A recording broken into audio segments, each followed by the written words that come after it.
Balaam and his talking donkey. The great nation of Israel had left Egypt and filled the wilderness like a swarm of locusts. King Balak of Moab watched them approach his borders with icy fear. He knew he could not defeat them in battle, so he sought a different weapon: the words of Balaam, a famous man known for his blessings and curses.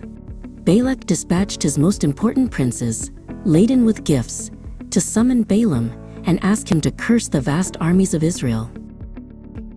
When the princes arrived, they laid out their dazzling treasures, tempting Balaam to use his powerful words against Israel. But Balaam knew he served a higher power. He spent the night praying, and God answered clearly, "You shall not go with them. You shall not curse the people, for they are blessed." Balaam returned the treasures and sent the discouraged princes back to Balak, hiding his own desire for the immense wealth. Balak was persistent. He sent even greater princes with promises of unimaginable riches and honor. The temptation grew hot in Balaam's heart. He prayed again, hoping the answer would change. This time God permitted him to go, but only with a stern warning. "Go with the men, but only the word that I speak to you, that you shall do." Blinded by the lust for gold, Balaam saddled his faithful donkey early the next morning and set off, convinced he could manage the journey and still obey God.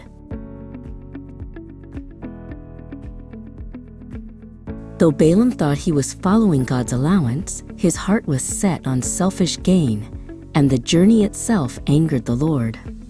As they traveled down a long, narrow path flanked by vineyards, the messenger of the Lord suddenly stood in the road, sword drawn and waiting. Balaam did not see the angel, but the donkey saw him clearly, a magnificent, terrifying figure blocking the way. Terrified, the donkey swerved violently off the road, crashing through the vineyard fence. Balaam was furious that his beast had ruined the beautiful vineyard. He beat the donkey severely and forced her back onto the path. They continued until the angel appeared again, this time standing in a narrow section of the road with stone walls on either side. Again, the donkey saw the danger. She tried to slip past the angel by pressing herself against the stone wall, crushing Balaam's foot in the process. Enraged by the pain, Balaam beat the poor donkey again, far worse than before. They came to a spot so narrow there was no way to turn right or left. When the angel appeared there a third time, filling the whole path, the donkey knew they were trapped. Unable to flee or squeeze past the drawn sword, the loyal creature simply collapsed beneath Balaam. Balaam's temper exploded.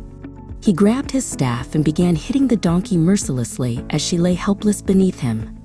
"3 times you have humiliated me," he shouted, refusing to see the loyalty in her fear. It was then, in that moment of blind rage, that God chose the most unexpected voice to speak the truth. He opened the mouth of the donkey.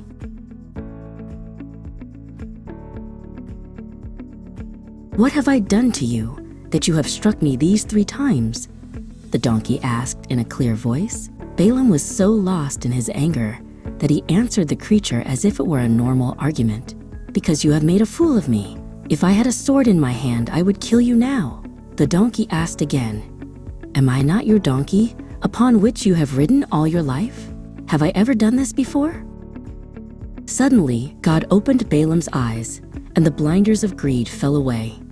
Balaam saw the messenger of the Lord standing before them, sword drawn and ready to strike. The angel sternly rebuked him. "Your way is perverse before me. If the donkey had not turned away from me, surely I would have killed you and saved her alive." Balaam immediately repented of his greedy intentions and his cruelty. The angel confirmed that Balaam must continue to Balak, but warned him one last time. He must only speak the words God puts in his mouth. Balaam rode on, finally understanding a deep truth. God's voice is always heard by those who listen, even if the messenger is the lowest, most unlikely creature, like a donkey.